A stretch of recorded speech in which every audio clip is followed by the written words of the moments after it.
56 inch के सीने ने 36 सेकंड की वीडियो डाली है और उसमें पूरी घटना पूरी बता दी उन्होंने। दुख है। और गोदी मीडिया तो इसे जिस पार्टी का आभूषण बृजभूषण हो तो उस पार्टी पे तो हम कुछ कह ही नहीं सकते। सीमा हैदर बड़ी है या हिंदुस्तान बड़ा है? फिर से ऐसा हुआ है, विपक्ष के संजय सिंह जी को भी हटा दिया गया है, निलंबित किया है मानसून निलंबित सेशन के किया लिए। हाँ। है सत्र के लिए होगी। और दूसरों को नामर्द कहने वाले आप होते कौन है मनोज तिवारी जी? आप वही है ना, एक बार आपने शिक्षकों को भी आज देश में जो हालात हैं उस पर क्या आपको डर नहीं लगता? इस तरीके के बड़े बड़े मुद्दों पर आप बात करती हैं प्रधानमंत्री के खिलाफ।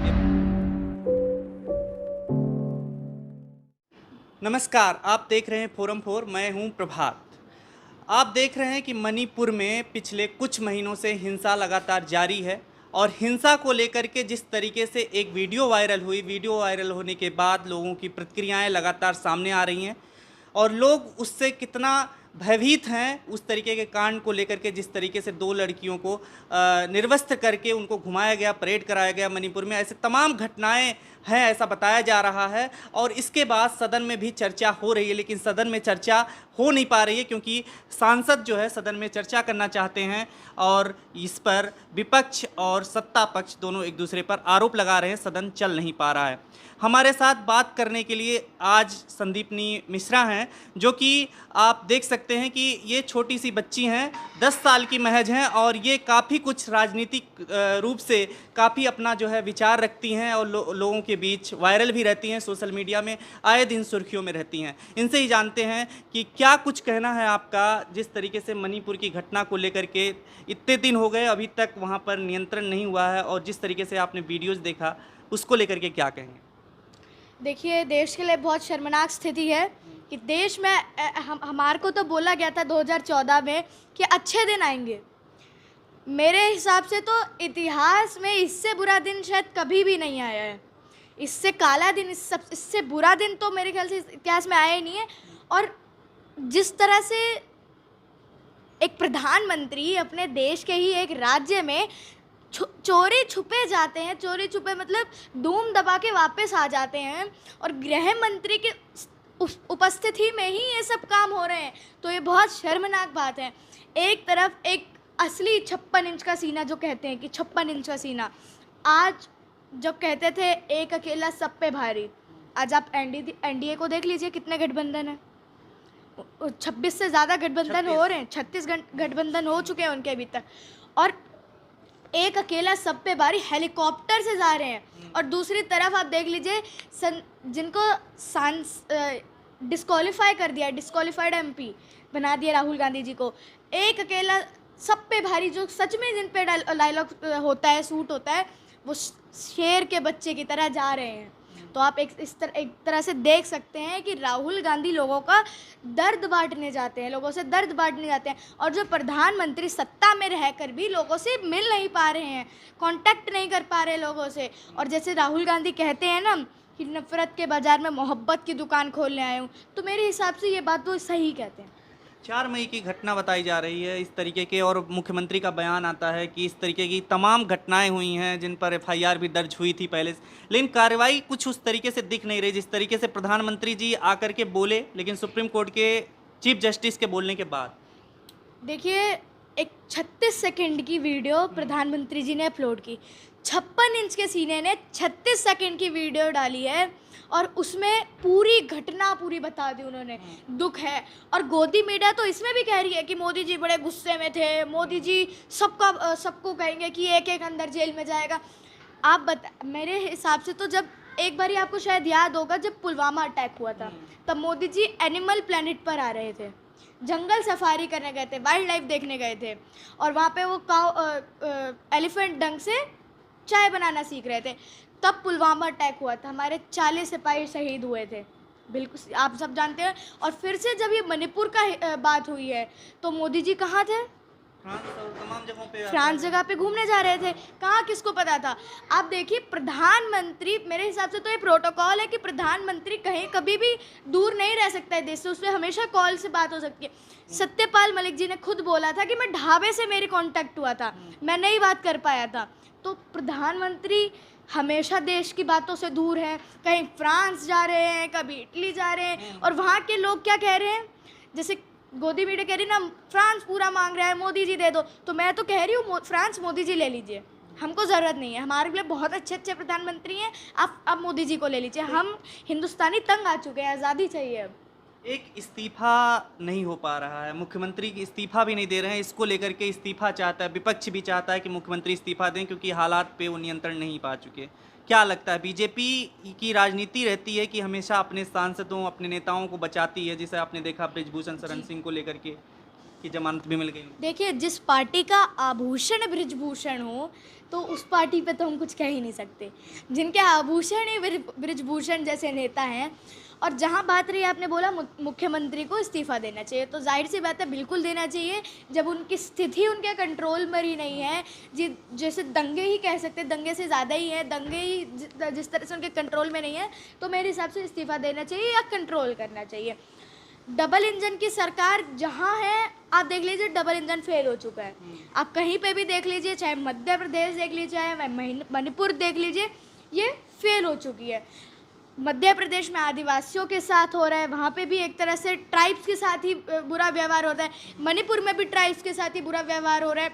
एक तरफ सरकार ने बोला है हम जंगल बनाएंगे जिसमें हम ट्राइब्स को अलाउड नहीं करेंगे, तो भाई ट्राइब्स का तो हम उनको आदत हमारी तरह बिल्डिंग में रहने के लिए नहीं है, हमको जंगल में आदत रहने के लिए नहीं है। उनका तो घर ही पेड़ है, जंगल है, जो है उनको वहीं की रहने की आदत है, वो लोग। और आप उन्हें फॉरेस्ट से ही हटा रहे हैं। तो मेरे हिसाब से जिस तरह से संविधान में लिखा है कि सब अपने कास्ट, जेंडर, रेस और प्लेस ऑफ बर्थ के हिसाब से सब सामान्य हैं, तो मेरे हिसाब से ट्राइब्स को भी वही पद दिया गया है। लिबर्टी नाम की भी देश में कोई चीज़ है।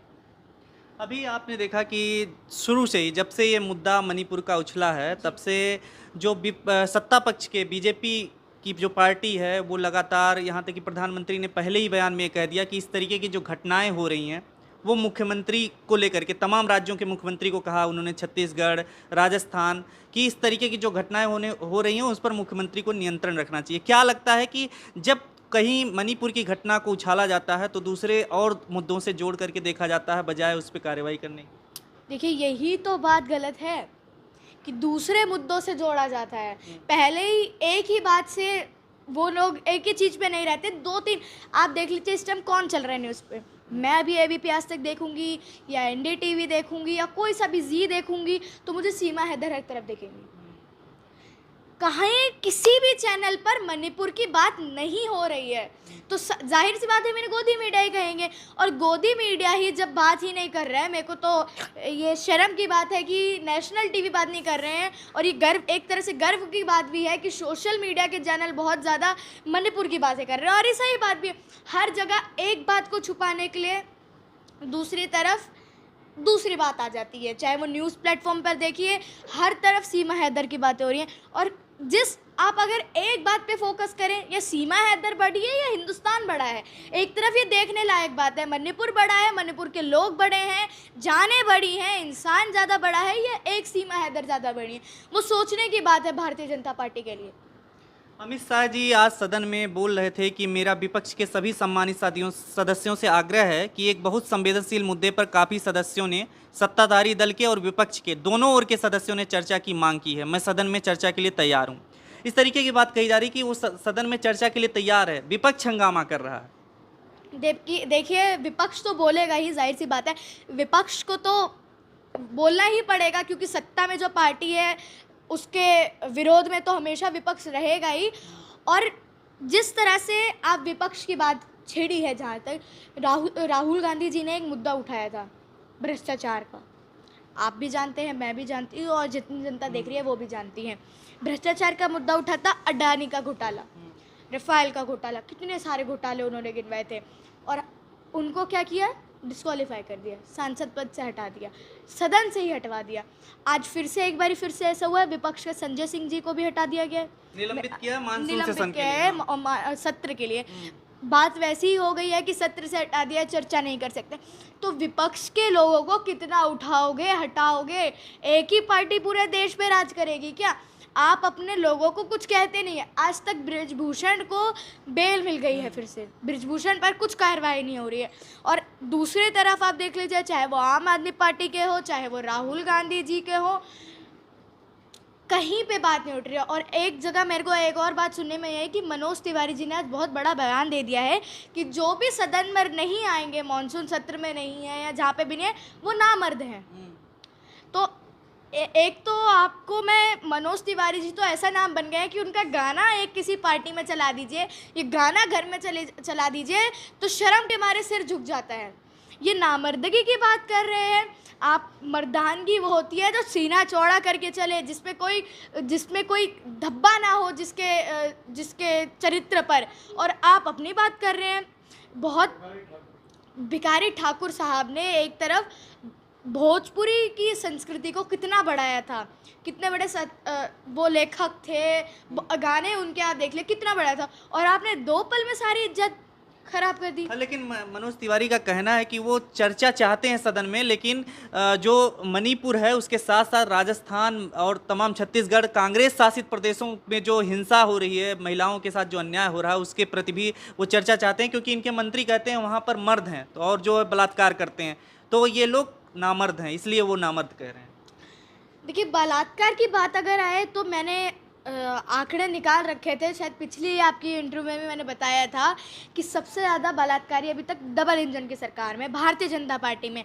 आप देख लीजिए 729 पर ऐसे जो वहाँ पे बीजेपी पार्टी में ऐसे लोग हैं जिन पर आरोप सिद्ध हो गए हैं और वो किसी ना किसी पोस्ट पर हैं या उन्होंने ज्वाइन कर रखी है।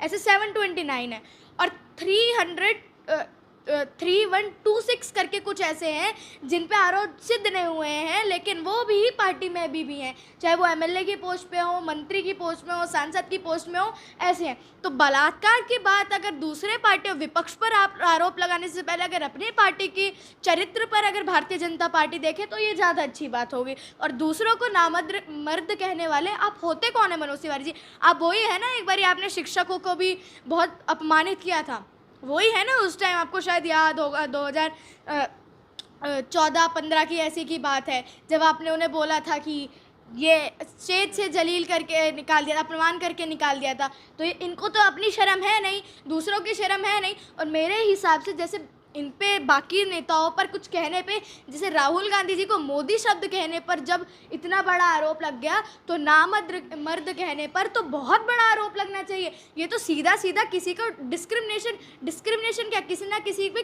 कहने की बात है। तो ऐसा तो आप कह ही नहीं सकते ना, आपको हक दिया है, न संविधान में ये लिखा है कि आप दूसरे को कुछ कह दें। मेरे हिसाब से तो इस पर कहीं ना कहीं कोई केस करे तो जेल होनी चाहिए। लेकिन वो भोजपुरी स्टार हैं, गाने लिखते थे, अब वो अभी राजनीति में आए हैं, तो उनसे हो सकता है कि ऐसे कई बार चूक भी हो जाती है बड़े बड़े शब्दों कहने पे।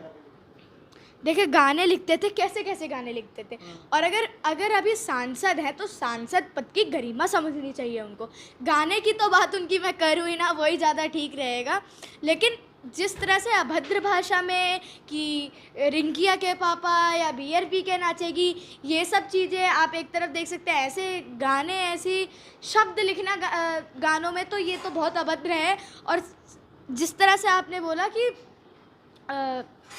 कि मनोज तिवारी जी ने ऐसा करा और गाने लिखते हैं, और वो पहले गीतकार थे तो अब मेरे हिसाब से तो कोई ना कोई पहले सांसद रहने से पहले कुछ था। मनीष सिसोदिया पत्रकार थे, केजरीवाल IRS रह चुके हैं, रिटायर्ड IRS से। तो वो बात तो अगर पहले देखा जाए, लेकिन अभी सांसद है तो सांसद पद की गरिमा समझे। आपको जितना लोगों ने आपको पसंद करके चुना है, उतना ही संजय सिंह जी को भी चुना हुआ है, जितना मनोज तिवारी जी को चुना है उतने ही लोगों ने पसंद किया, तभी वो भी सांसद है, तभी आप भी सांसद हैं। तो अपने एक दूसरे में भेदभाव ना करें कि अगर आप सत्ता में हैं तो वो भी कहीं ना कहीं सत्ता में है, तभी सांसद बने हुए हैं। तो सब सामान्य रहे तो ज़्यादा सही रहेगा। अभी आप पढ़ती भी हैं, और जो राजनीतिक हालात हैं देश भर में, तमाम मुद्दे पर आपने जैसे राहुल गांधी का नाम लिया, विपक्ष को एक तरफ दबाया जा रहा है, एक तरफ हिंसा हो रही है, दूसरी तरफ बेरोजगारी, महंगाई का भी मुद्दा है। इस तरीके के मुद्दों को आप रखती हैं, लेकिन आपको क्या लगता है कि एक बच्चे होने की वजह से कि आज देश में जो हालात हैं उस पर क्या आपको डर नहीं लगता? इस तरीके के बड़े बड़े मुद्दों पर आप बात करती हैं, प्रधानमंत्री के खिलाफ या तमाम बड़े बड़े लोगों के खिलाफ जो सत्ता में हैं। देखिए, हमको एक बात आपने कहा कि आप बच्चे हैं, आपको वो नहीं लगता कि आगे भविष्य की बात आपने जाहिर से बात की। तो मैं तो यही कहूँगी कि अभी जितना कर्जा हिंदुस्तान पर है तो एक एक इंसान पर मेरे हिसाब से 6-7 लाख का कर्जा है। अगर एक एक आदमी देखा तब जाके वो 6-7 लाख तब जाके वो कर्जा भरेगा। तो भविष्य की बात, और हाँ, जिस तरह से हमको अपनी बात रखने का संविधान ने हक दिया है कि हम अपनी बात रख सकते हैं, हमारा फंडामेंटल राइट है, हम सरकार के खिलाफ प्रदर्शन कर सकते हैं या अपनी बात रख सकते हैं, तो जाहिर सी बात है। बहुत बहुत शुक्रिया हमसे बात करने के लिए। खबरों में बने रहने के लिए फोरम 4 को सब्सक्राइब करें और नोटिफिकेशन पाने के लिए बेल आइकन दबाएं।